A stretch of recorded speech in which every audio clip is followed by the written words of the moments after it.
தஞ்சை மற்றும் அரவக்குறிச்சியில் 3 வாரங்களுக்கு தேர்தல் ஒத்திவைக்கப்படுவதாக தேர்தல் ஆணையம் உயர்நீதிமன்றத்தில் தெரிவித்திருக்கிறது. இதுகுறித்து வழக்கறிஞர் தற்போது செய்தியாளர்களை சந்தித்து வருகிறார். அதன் நேரடி காட்சிகளை நாம் பார்க்கலாம். அரவக்குறிச்சி சட்டமன்ற வேட்பாளர் பாட்டாளி மக்கள் கட்சியினுடைய வேட்பாளர் எங்கள் மனுதாரரான பாஸ்கரன் அவர்கள் தொடுத்திருந்த வழக்கில் 14ஆம் தேதி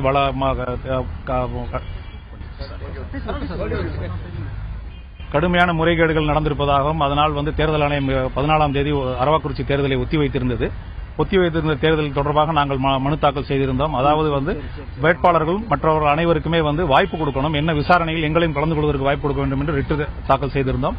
அந்த ரிட்டு விசாரணைக்கு வந்தது. இன்று காலையில் விரிவான விவாதங்கள் மேற்கொள்ளப்பட்டது. இதனிடையில் 4:30 மணிக்கு கோர்ட்டில் தேர்தல் ஆணையத்துடைய வழக்கறிஞர் இதில் 3 வாரங்களுக்கு விசாரணைக்கு வாய்ப்பளிக்கப்பட்டிருப்பதாக 3 வாரங்கள் கழித்து இந்த விசாரணை முடித்து அதில் அனைத்து வேட்பாளர்களுக்கும் வாய்ப்பளிக்கப்படும் என்று கூறியிருந்தார்கள். அதன் அடிப்படையில் வழக்கு ஒத்திவைக்கப்பட்டுள்ளது. விடுமுறை கால நீதிமன்றங்கள் முடிந்து ஜூன் மாதத்தில் திரும்பி திறக்கும் பொழுது அப்பொழுது இந்த வழக்குகள் எடுத்துக் கொள்ளப்படும் என்று வழக்குகள் ஒத்திவைக்கப்பட்டுள்ளது. சார், இப்ப தேர்தல் தள்ளி வச்சிருக்காங்க இல்லையா?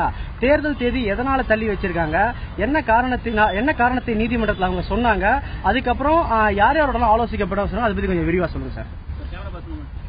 அதாவது நீதிமன்றத்தில் அவங்களோட வாதங்கள் எதுவுமே இன்று எதற்காக ஒத்தி வைக்கிறோம் அப்படிங்கிற வாதங்கள்லாம் இன்று வைக்கல. காலையில் 1 மணி நேரத்துக்கு மேலாக விரிவாக விவாதிக்கப்பட்டது வழக்கு. அப்பொழுது பல்வேறு குற்றச்சாட்டுகள் நாங்கள் மனுதாரர்கள் தரப்பிலும் பாதிக்கப்பட்டவர்கள் தரப்பிலும் எடுத்து வைத்தோம். பின்பு விசாரணை முடிந்து ஃபார் ஆர்டர்ஸ்க்காக ரிசர்வ் பண்ணி 4:30 மணிக்கு கோர்ட் திரும்பி உட்காரும் உத்தரவு பிறப்பிக்கப்படும் என்ற நிலையில் நீதிமன்றத்தில் அவர்கள் தெரிவித்தார்கள். இந்த மாதிரி நாங்களே முன் 3 வாரங்களுக்கு விசாரணைக்கு ஒத்திவைக்கிறோம். அதாவது அனைத்து தரப்பட்ட வேட்பாளர்களும் களத்தில் இருக்கும் அனைத்து வேட்பாளர்களுக்கும் வாக்காளர்களுக்கும் சம்பந்தப்பட்டவர்களுக்கும் அனைவருக்கும் வாய்ப்பளிக்கப்பட்டு அவர்கள் தங்கள் குறைகளை தங்களிடம் இருக்கும் ஆதாரங்களை இந்த பணம் பட்டுவாடா செய்ததாகவும் மோசடியில் ஈடுபட்டதற்கான ஆதாரங்களை கொடுத்து அது சம்பந்தமாக விரிவான ஒரு விசாரணை மேற்கொண்டு அந்த விசாரணை முடிவை பொறுத்து நாங்கள் அடுத்த நடவடிக்கை எடுப்போம். இந்த விஷயங்களை முடிப்பதற்கு 3 காலம் ஒத்திவைக்கிறோம் என்று தேர்தல் ஆணையம் தானாகவே நீதிமன்றம் தெரிவித்த காரணத்தினால் நீதியரசர்கள் உத்தரவு பிறப்பிப்பதை நிறுத்தி வைத்துவிட்டு வழக்கை ஒத்திவைத்து விட்டனர். 3 வாரம் அப்படின்னு தான் சொல்லியிருக்கிறாங்க.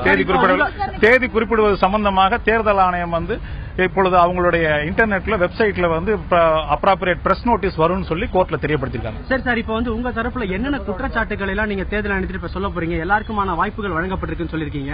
உங்ககிட்ட என்னென்ன ஆதாரங்கள் இருக்கு, என்ன மாதிரியான குற்றச்சாட்டுகளை முன்வைக்க போறீங்க? அதன் மூலியமா நீங்க உங்களுடைய பிரதான கோரிக்கையான மறுபடியும் ஃப்ரெஷ்ஷா தேர்தல் நடத்தணும் அப்படிங்கிற கோரிக்கை வரதுக்கான வாய்ப்புகள் இருக்குமா? இப்ப தேர்தல் ஆணையம் வெளியிட்டிருக்கிற விரிவான அதாவது 14/5/2016 அன்று தேர்தல் ஆணையம் இந்த தொகுதிக்கு குறிப்பாக அரவக்குறிச்சி தொகுதியினுடைய தேர்தலை ஒத்திவைப்பதற்காக அவர் கூறியுள்ள விரிவான காரணங்களில் அவர்கள் தானாகவே அனைத்து விதமான விஷயங்களையும் கூறியிருக்கிறார்கள். குறிப்பாக சொல்ல வேண்டும் என்றால் திமுக வேட்பாளருடைய இல்லத்திலிருந்து ஏறத்தாழ 2 கோடி ரூபாய் பிடிபட்டதாகவும் அதிமுக பிரமுகர் ஒருவர் அன்புநாதன் என்பவரிடம் இருந்து பல கோடி பிடிபட்டதாகவும் ஏறத்தாழ 429 லிட்டர் சாராயம் பிடிபட்டதாகவும் அதாவது பணம் என்பதற்கான மிஷின்கள் பிடிபட்டதாகவும் பல்வேறு விதமான விஷயங்களை ஆதாரங்களாக தேர்தல் ஆணையம் தனது அறிக்கையிலேயே தெரிவித்துள்ளது. அந்த விஷயங்கள் சம்பந்தமாக ஏன் விசாரிக்கவில்லை? சம்பந்தப்பட்டவர்களை திரும்பியும் நீங்கள் போட்டியிட விட்டால் தவறு செய்தவர்களை அனுமதிப்பதற்கு சமமாகுமே. இதனால் என்ன பயன் என்பதனால் இது போன்ற விரிவான விஷயங்களை நாங்கள் எங்களோட மனுவில் குறிப்பிட்டிருந்தோம். இது ஒரு புதுமையான வழக்கு, புதுமையான சூழ்நிலை. இவங்க தவறு செஞ்சிருக்காங்கன்றது முடிவாகுதுன்னா நிக்கலாமா நிக்க கூடாதுங்கிறது நாடே தீர்மானிக்கணும். சரி சார், இப்ப நீங்க மறுபடியும் உங்க குறைகளை சொல்லுவீங்களா தேர்தல் ஆணையத்துக்கிட்ட? இதை எப்படி இந்த விஷயத்தை வலிமைப்படுத்துறதுக்கு என்ன செய்ய போறீங்க? இந்த விஷயங்களை நாங்க மட்டும் இல்ல, இப்ப நாங்க போராடி அனைவருக்குமான கதவுகளையும் திறந்து விட்டு இருக்கிறோம். யாரெல்லாம் குற்றம் சமூகத்தில் நினைக்கிறாங்களோ, யார்கிட்டலாம் ஆதாரங்கள் இருக்கோ அனைவரும் வரட்டும். நாங்களும் வருவோம், அனைவரும் வரட்டும். 3 வாரம் கழிச்சு தான் தேர்தல் தேதி தெரியும். ஆமா, தேர்தல் தேதி 3 நாள் கழித்து தெரியும். ரெண்டாவது இப்ப கோர்ட்ல வெறும் இன்ஃபார்ம் பண்ணிருக்காங்க. அவங்க அப்ராப்ரியேட் இன்ஸ்ட்ரக்ஷன்ஸ் டிவியில் அட்வர்டைஸ் பண்ணுவோம் சொல்லிருக்காங்க, கெசட்ல போடுவாங்க. வெயிட் பண்ணுவோம். டேட் தெரியல, ஒத்தி வச்சிருக்காங்க. 3 வாரங்கள் ஒத்தி வைக்கப்பட்டுள்ளது. தேதி குறிப்பிடவில்லை.